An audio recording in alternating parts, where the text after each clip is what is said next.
Welcome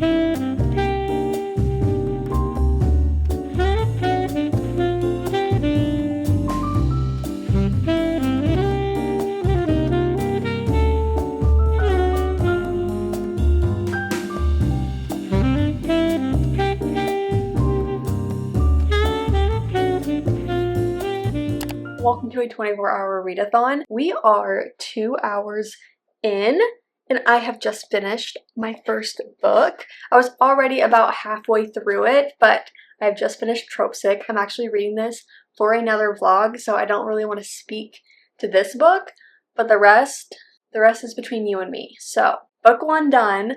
I actually really want to kind of like get ready for the day, because as much as I want to kind of like rot and be comfortable in reading, I also want to look and feel cute doing it. So I'm going to figure out what book I want to start next and kind of start listening to it while I get ready for the day, and then we can chat.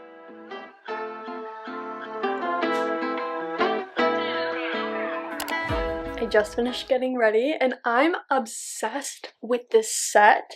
It's like a two-piece tank top, comfy pants. Like, I feel like this is something you could totally dress up in like kitten heels and go out to dinner, but also lounge all day on the couch doing a readathon. I feel cute. I feel like this is something that is like a tip to a readathon, is just like getting ready. Don't just like stay in your pajamas all day, because otherwise you're gonna hit the wall at like, oh wait, that's kind of funny because this is called The Wall, but you're gonna hit a wall at like 2 p.m. because you've just been like relaxing all day. This is tip number 1, is to get ready for the day, which I just feel so cute. And I have to thank today's sponsor, Analuisany, because there is nothing like putting on jewelry for a day and just like adding on extra like accessories to just put together a look.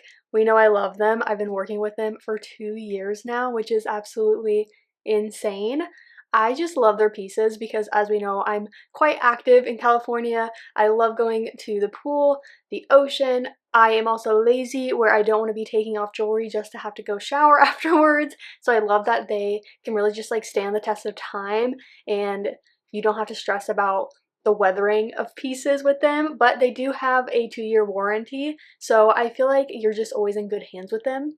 My latest 2 pieces is this beautiful ring and this bracelet. I've been really wanting to step up my bracelet game. Do you like? Oh, thank you. It's Milo approved. What more do you need, actually? But I just have really wanted to have like more intricate pieces, not just always the like simple ones that I've gravitated towards. I have to show you these necklaces that I just stacked today as well, though, that are from them. I've had these ones for a while, so I just absolutely love them. I love that they are the perfect balance of not being incredibly expensive, yet they are so long lasting. So if you want to check them out, you can use my link down in the description for up to 25% off. Get them if you've been wanting a new piece for the summer, if you've been wanting to gift for your mom, your friends, yourself. We deserve it, honey. Okay. I love you. So thank you once again, Analuisany, for sponsoring today's video. So let's talk about the book that I started next while I was getting ready. I've just been listening to it, so I'm not quite sure how far I am into it, but probably a good chunk, maybe like 20-ish%. I am really liking this. It is The Wall by Marlon Haushofer. I don't know. This cover, I'm obsessed with it. It's a translated piece of work, and so we are following our main female character, and while she's vacationing in a hunting lodge in the Austrian mountains, she awakens one morning to find herself separated from the rest of the world by an invisible wall. With a cat, a dog, and a cow as her only companions, she learns how to survive and cope with her loneliness. This first drew me in because I was obsessed with I Who Have Never Known Men, and just the synopsis of this definitely made me think of that book. This is reading so similarly, like in the best way. I like the way that this is being told. We are really just following her as she navigates like all these norms being stripped away, and like what it is to be human, what and how we react to that. So because she has like a cat, a dog, a cow, she still has this purpose at this stage of like taking care of something else. It's giving her a reason to get up, get out of bed, kind of get ready for the day, if you will. And then she's also navigating like what is going on. I think it was really interesting to see like I Who Have Never Known Men was more like, there is nothing else. Here, she has actually been able to see on the other side of the wall, like another house where a woman was just like sitting on her front porch with a dog and they just look asleep. And so it's just kind of like on the other side of this wall, like what happened? Like how she just woke up one morning and a wall is there and the other people on the other side have died, but like peacefully. Like it's so just confusing on like what happened, but you're really just following her and in her head as she navigates her day to day right now. And we're not that far. I think we're a few months out from everything that happened, so it hasn't been a terribly long time. So I'm very curious to see like how this progresses, because she has already like hinted at just the aspect of like aging and supplies. Like, is she supposed to just keep staying alive forever and like figuring out how to plant things and survive? Like, I'm so curious. So I'm going to continue listening to this. I'm going to probably make myself like a secondary snack situation. I had a matcha that I'm still sipping on, and then I had like some cottage cheese as like a light breakfast, but I'd like a second breakfast now. I'm gonna go ahead and find something to eat, and then once I'm like settled on the couch, then I'll probably pick this up to read it physically. It is kind of just either one long chapter or like maybe two long chapters. Like, it is not something that's short chapters. So it's a very, I feel like, shortish book. At the same time, like, understand that kind of format going into it. I feel like if you read and liked I Who Have Never Known Men, then you will have no problem with this. But if this is like your first kind of odd dystopian feeling kind of book, like, just know that heading into it. I've really, really, really enjoyed the audiobook so far. So if this is something that you're like, oh, that's kind of interesting, maybe you could just get the audiobook. I did have to get it from Audible. I don't use Audible. I only use Libro FM. So it's either I buy it, or it's like if it's cheaper to get this, if it's cheaper to get the subscription for a month, then I like get it and I just cancel it. So that's something to know for that. But okay, I'm gonna figure out some food, something, and then we will sit and continue reading.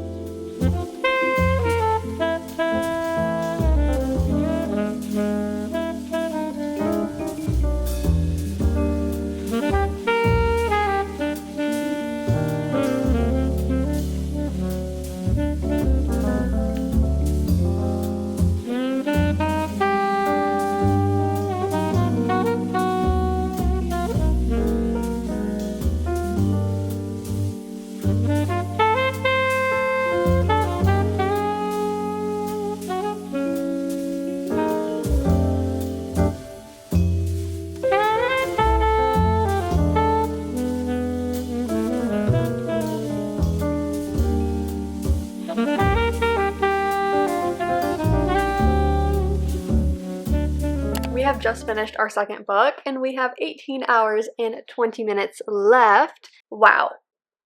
Wow. If you liked I Who Have Never Known Men, you would definitely enjoy this, and vice versa. I'm so happy that I read this book. It was on my July TBR, but I just like wasn't sure if I was going to be in the mood for this kind of novel.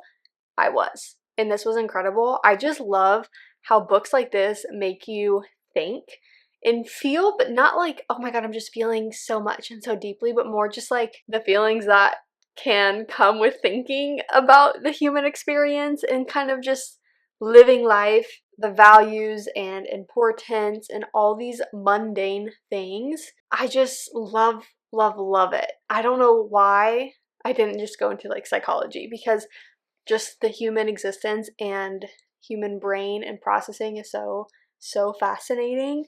I just really enjoyed how this was told. I feel like she told this in such a way that like anyone can really just understand the baseline of survival and routines, feeling important, and I just loved it. I just loved it. Not necessarily like a 5-star obsession kind of love, but more just what an incredible story kind of love. So I highly recommend this if you're looking for a book that's maybe a little out of your comfort zone, but just really a good story about surviving on your own, building a routine and a life worth living for yourself without any outside factors. I really enjoyed this story. I have no idea what I want to read next. It is 1 p.m. I'm thinking about going to the pool for a little bit. So maybe a good summary kind of book? I'm not sure. I'm gonna look at my options and then I will come back before we head to the pool. Okay, I've just finished up packing my bag and I have our next read. So we're going to start The Anniversary by Alex Finley. This is something I got from Aardvark, I think in my July box, but could have been my June, I can't quite remember. I just feel like a thriller is exactly what I want right now, and going to the pool and reading a thriller, something about that combination just hits so hard in the summer, so I'm really excited. It sounds really, really, really good. One fateful night in 1992, Jules and Quinn's lives are changed and intertwined forever. Quinn Riley, a boy from the wrong side of the tracks, is arrested after he innocently tries to break up a fight but ends up nearly killing someone. Jules Delaney, high school royalty, survives an attack by the elusive and terrifying May Day Killer, a predator who strikes every May 1st in small Midwestern towns. A year later, Jules is struggling with trauma and guilt, tormented by the question, why was I spared? Quinn is newly released from juvenile detention and returns home to fresh heartbreak, the unsolved murder of his mother. Over the next decade, their lives are revisited on a single day each year, May 1st. As secrets unravel and the two paths of Quinn and Jules converge, two mysteries edge closer to the truth. All the while, the Mayday Killer is still out there and the clock is racing toward another anniversary. Twisty, high concept, and emotionally charged, this novel is an utterly compelling story of the hunt for a serial killer, but it's also a heartfelt and heart-rending story about fate, innocence lost, and two souls who find that sometimes being broken is the only way for the light to get in. So let's change our scenery, go to the pool, and get some sun.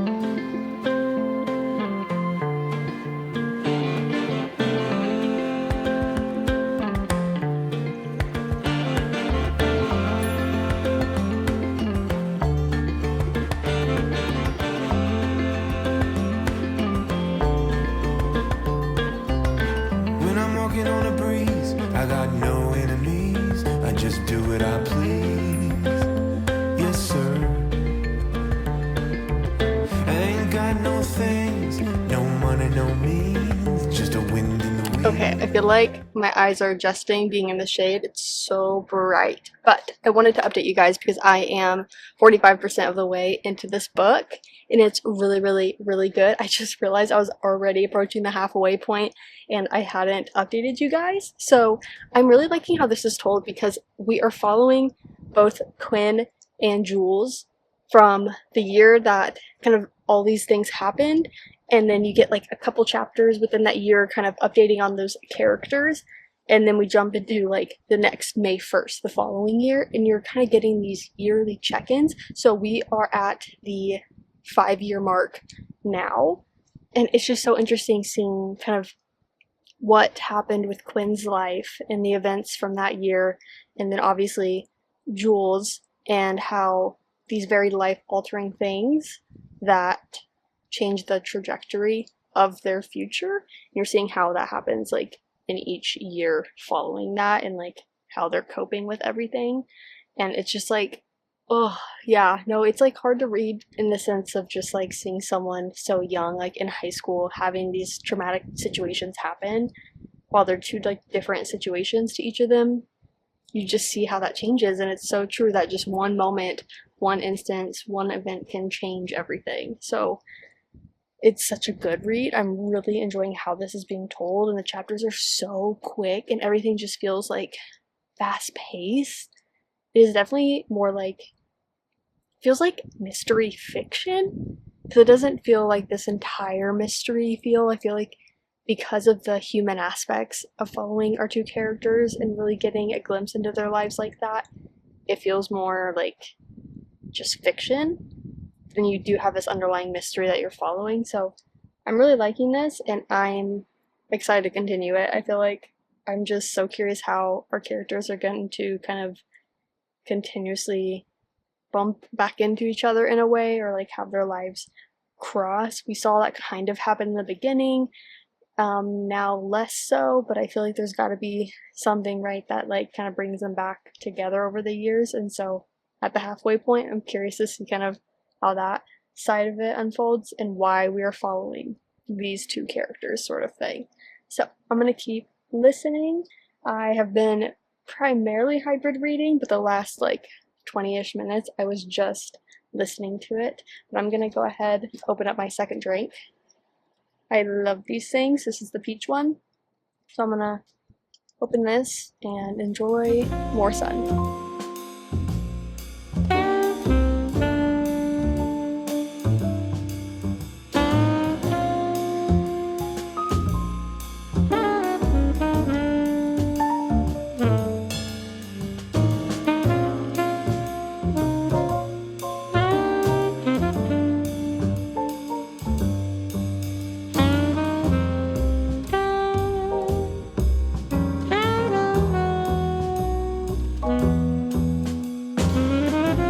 Okay, we have 14 hours and 17 minutes left, and I have just finished book number 3. Oh my gosh, I cannot recommend this enough. This was just such a well-paced story. I felt like as much as I'm in a readathon, this is also a book I would just want to read in one sitting because it was just so well structured. Like every single time a chapter ended, I just felt like there was more I wanted to know immediately. The back and forth with our two main characters, like their POVs and this timeline across like 8 years, I think, ish worth of like their lives following just such like a heartbreaking moment and day in their high school years. Like I just can't fathom how something like that just really changes so much. And it's just such also an important story because it's so true that so many women and girls are missing, and there's like repeated offenders that just like are still walking loose and free and continue to harm others. And that is something that I feel like in this story is like a real life thing that is important to like really take in and remind us that you do need to be aware of your surroundings as a young woman, and you do need to be paying attention, unfortunately. But I also really enjoyed the story of Quinn and everything that he went through and has grown through. Like, it's just so real. And I just like, my heart breaks for him. It just breaks with everything. And I just really like them as characters. And this story was incredible. So add this to your thriller list, your mystery, not really thriller, more of like a mystery, and it definitely leans towards fiction. And there's of course a subplot of romance. So I feel like that is kind of a newer subplot of genre coming out. These like romantic mysteries or romantic thrillers, however you want to discuss it.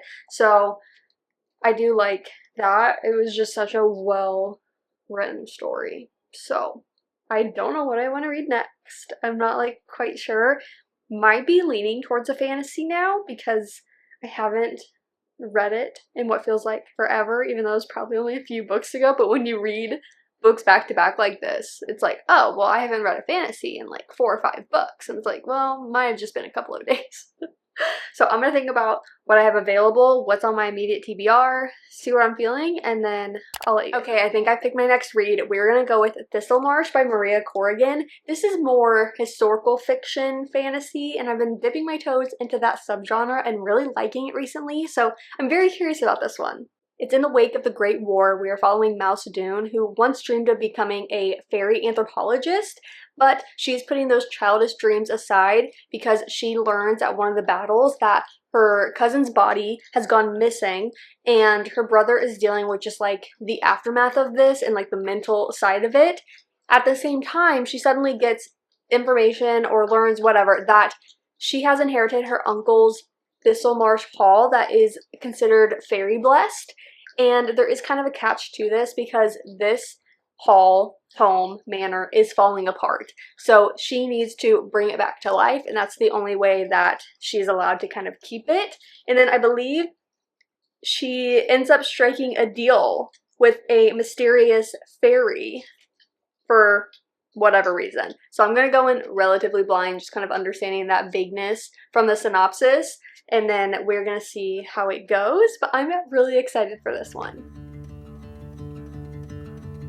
We got nowhere to be, just a slow dance with the summer heat.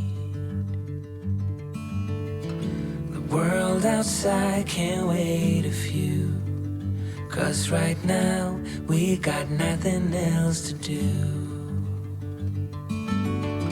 The sun is peeking through the cotton white blinds, your hands still tangled up in mine.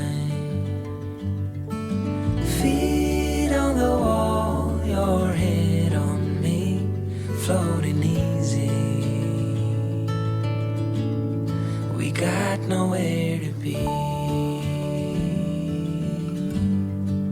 got nowhere to be.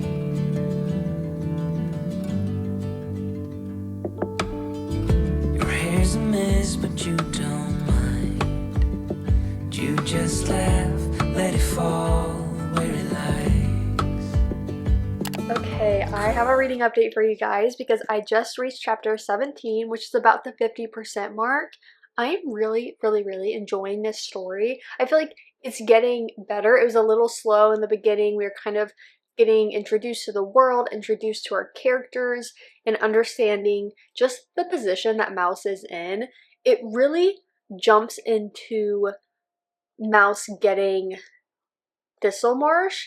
We didn't really get like on page leading up to that. You just are quickly like informed that's kind of what she's coming from, like with the war and her brother and her cousin. And then it's like she has this house that she's on her way to. So I really enjoyed chapter 1. I thought it was so funny and honestly reminded me a lot of like Enola Holmes vibe. I feel like if you read this and you read chapter 1, like please let me know if that's a similar thought that you had.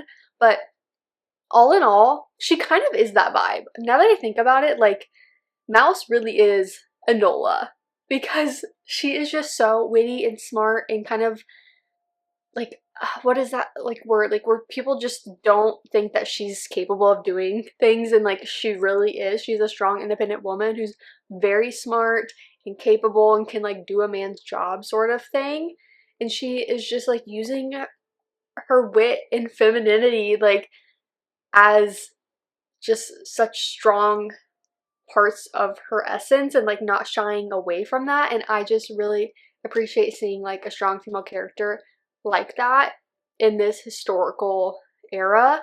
I'm also really enjoying the fairy main male character because he is just so like storybook fairy. You know what I mean? Like don't give them your true name, don't strike a bargain with them. Like he's that guy, you know, he really is.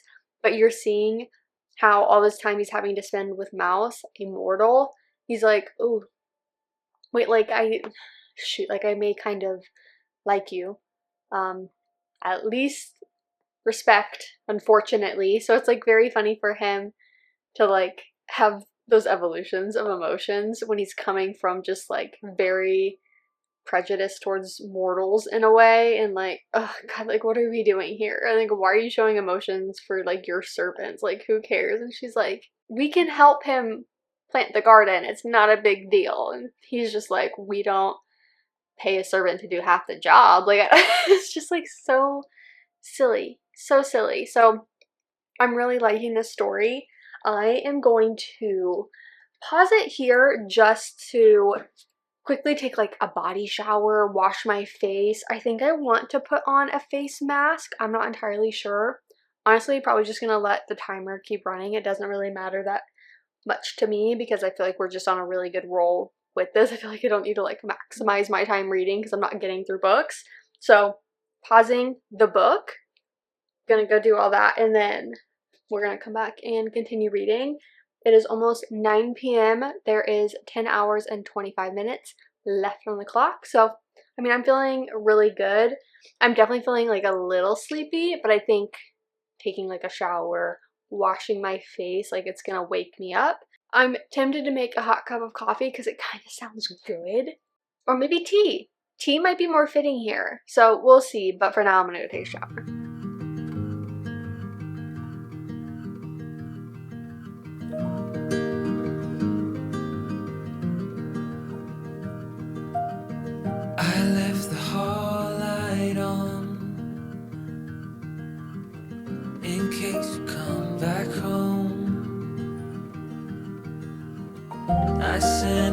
they said I was wrong. Oh, won't you come back home? You guys, I just finished Thistle Marsh. Say that 10 times fast. Past midnight as a girly that goes to bed at 9 p.m. This is rough. Okay, this is rough. But I've just finished this book. And what a good, like, standalone fantasy story that has quite a bit of depth and, like, a whole plot. You know what I mean? Like, there's so much that happens in this story with the fairies, with just our main mortal female character, all the side characters, the plot of just this manor and the magic and fairies being fairies. Like, I really enjoyed the depth of this standalone historical fantasy book because that was such a fun story to read. And as much as I did have to read this in one sitting, I think I would have probably read it in like 2 to 3 sittings on like a normal reading journey because it was that good. And there was like slower parts, sure, because it is a book that's a little over 400 pages. And so reading it late at night, I was like, okay, I'm getting a little sleepy. Like, I probably would have stopped. But like at the same time, I was so excited to keep reading because I was hitting these points where I'm like, wait, but like what's gonna come next? Or wait, we just had this reveal. Like, who is that person? And like, what does that mean for this house? And you have like the will, and oh my god, it was just so good. It was so good. So if you've been seeing this around and you're like, I would really like a standalone fantasy that's like magical and whimsical in ways, but still like, I wouldn't say like darker because it's not like gothic darker. It's more like the way fae are. It's in here. You know what I mean? That was a little tricky, guys. So it's like you're dealing with so many aspects of just bargaining with fairies, and it's just like so much fun, but you're not having to commit to a whole series. Amazing. I do think I'm gonna go ahead and get ready for bed. I was thinking about starting a new book and just like seeing how long I lasted, but hearing my voice,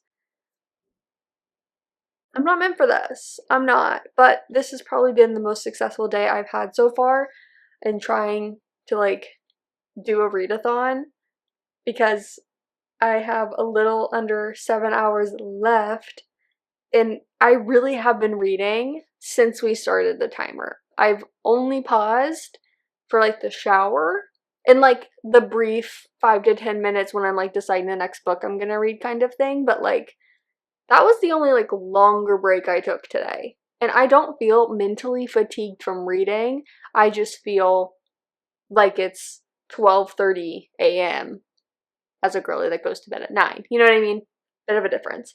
So I think I'm gonna hit pause on the timer and I will see you guys in the morning.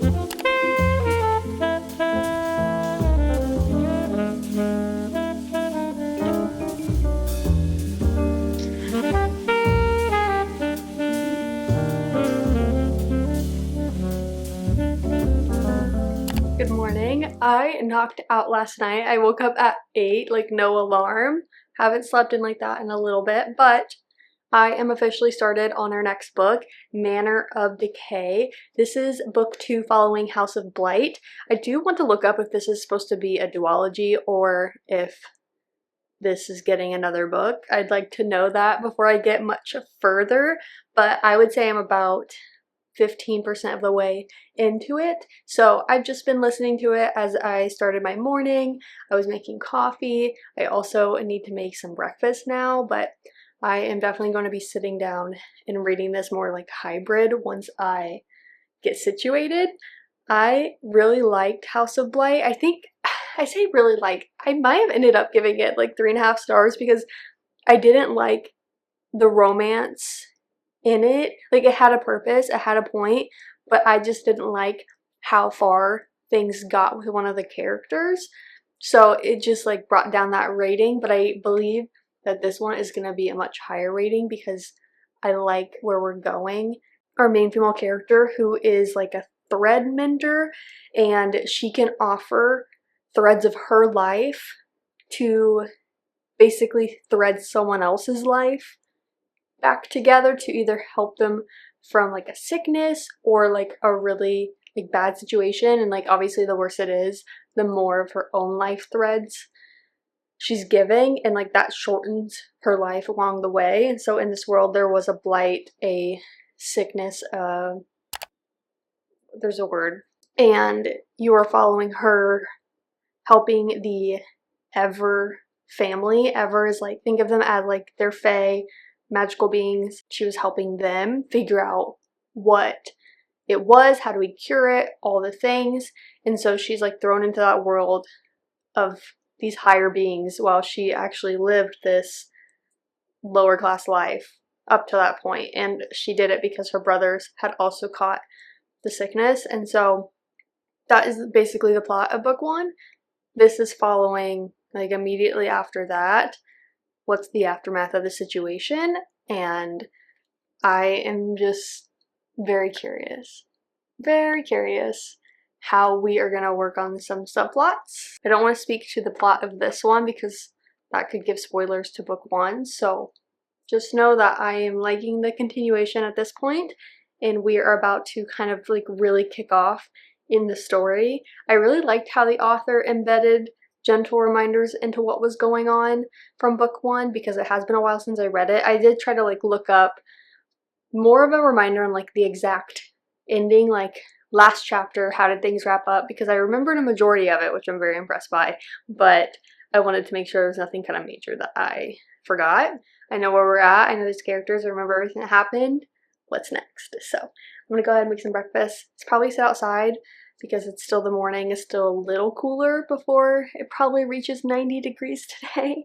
So I'd like to enjoy sitting outside on my balcony before it gets too hot.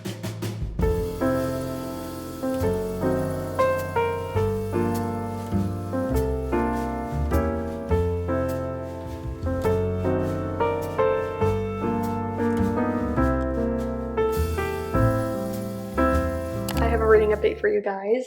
I am on chapter 17. I think that's about 50% of the way through the story. I cannot stop reading it. It's just so good. It's such a perfect continuation of the story, and I feel like things are just so like seamless.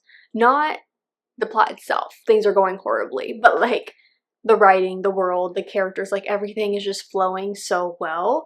I'm really liking kind of this main plot of disaster on top of the relationships, whether or not it's friendship or romantic. Like I love all those plot lines in this as well. It's just so good and gripping, and I just want more. I knew that I needed to stop and talk with you guys because I really just want to read this and finish it, and I'm like, you can't just start the book, never say anything, and then be like, okay, next update, hey guys, I finished it. So I was this close.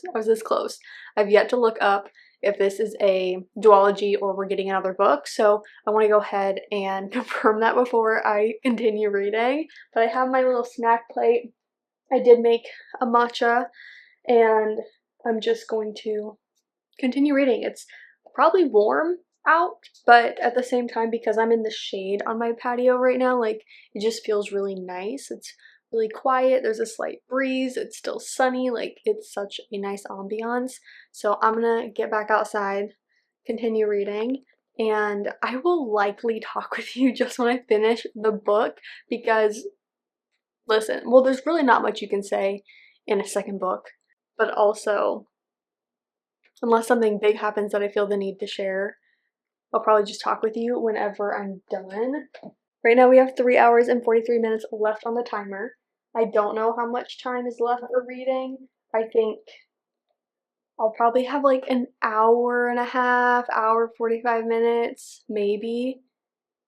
I don't know. I have no idea. Maybe it'll just be like an hour left. I know that it's not that much time left in reading this book, so we'll see. But I'm just really excited to continue it. So I will check in with you guys whenever I finish it.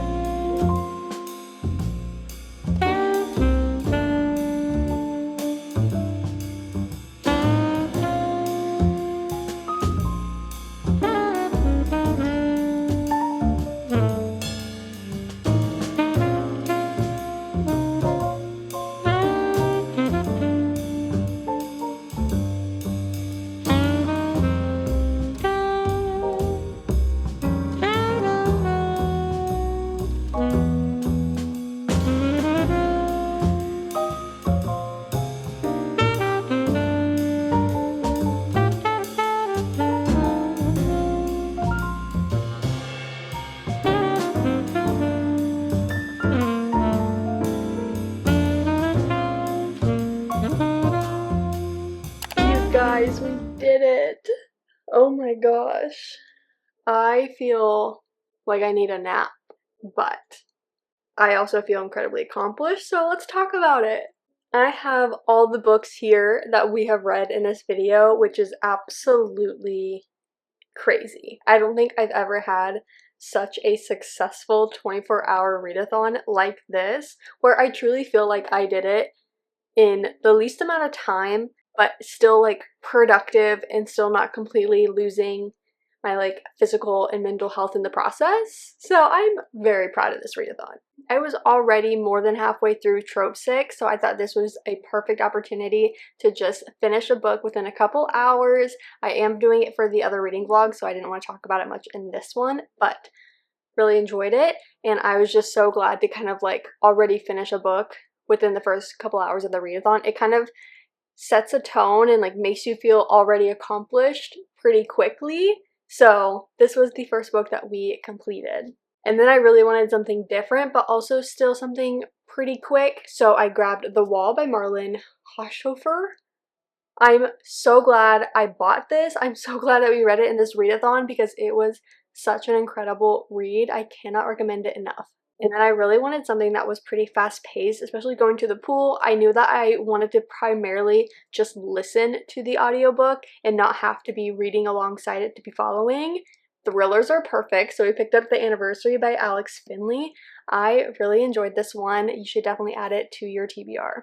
And then I realized I really did want fantasy, but I didn't want to start a new series. I didn't want something all that complicated because it was getting later into the day and into the evening. So we picked up Thistlemarsh, which was an incredible standalone historical fiction, fantasy, romance. Like, I just had such a good time with this story. I cannot recommend this enough for the people that really love fantasy but don't want to commit to a series, but you still want depth to a story. You want things that are happening, not just this surface level short standalone, but this offered the depth that I love, but not having to commit to several books. So this is such a fun historical fantasy. And then I realized I really want fantasy. And I woke up this morning like, I want fantasy, but I don't want to start a new series. I don't want to start my reread of Throne of Glass yet.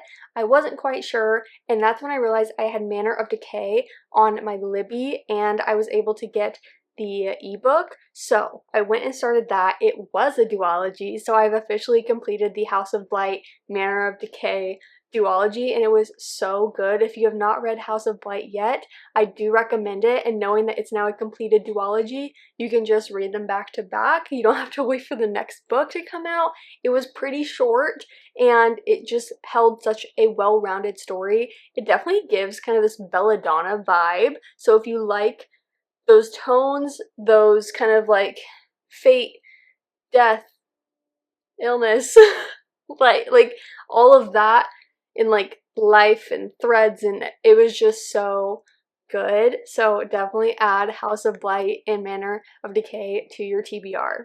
And then I had an hour and a half left. So I know I did not update you once I had like immediately finished Manner of Decay, and I was like, we only have like an hour and a half-ish left, so I just want to pick my next read and read that, and then I was going to talk with you about it. So, I mean, final thoughts, obviously, I really loved the book. It was such a good conclusion to the duology.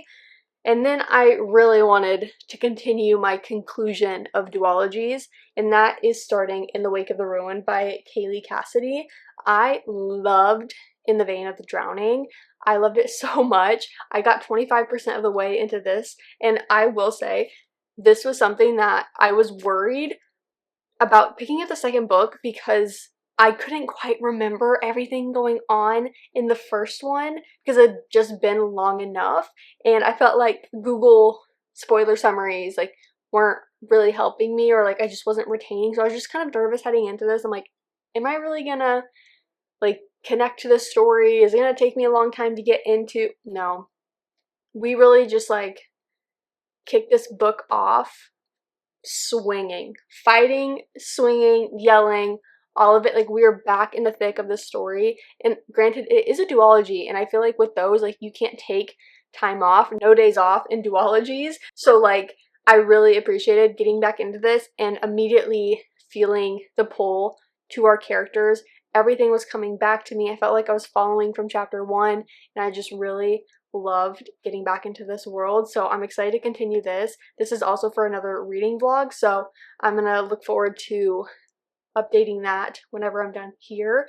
But I'm just so proud of this readathon. We just read so much and everything was so good. It was the perfect kind of just like change in genres and everything, because we started, oh boy, we started with more of like a romance, and then we went into this like dystopian fiction situation.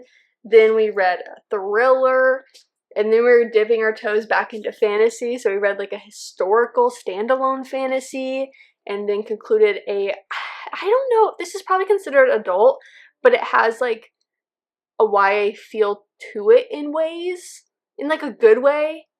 I don't know how to describe that, but I'm sure it is considered adult. So we had like a conclusion to a duology here that is your standard classic fantasy, and then we're continuing with that because I'm back in my fantasy era. I just felt like it was a really good change in genres to like keep me engaged the entire readathon. I never felt tired until like the last hour, where I was like, man, I really just want to like close my eyes for real. So I feel like it was such a success, and the changes of scenery, getting ready for the day, leaving the house, like sitting outside, sitting inside, like I just think this was such a successful readathon. I'm so happy about it. Don't forget to check out Ana Luisa down in my description box for up to 25% off if you have any birthdays coming up, if you just want to treat yourself, whatever it may be. I absolutely love their pieces and how long lasting they are. You get the best bang for your buck. So with that, thank you guys so much for watching, and I will see you in my next one.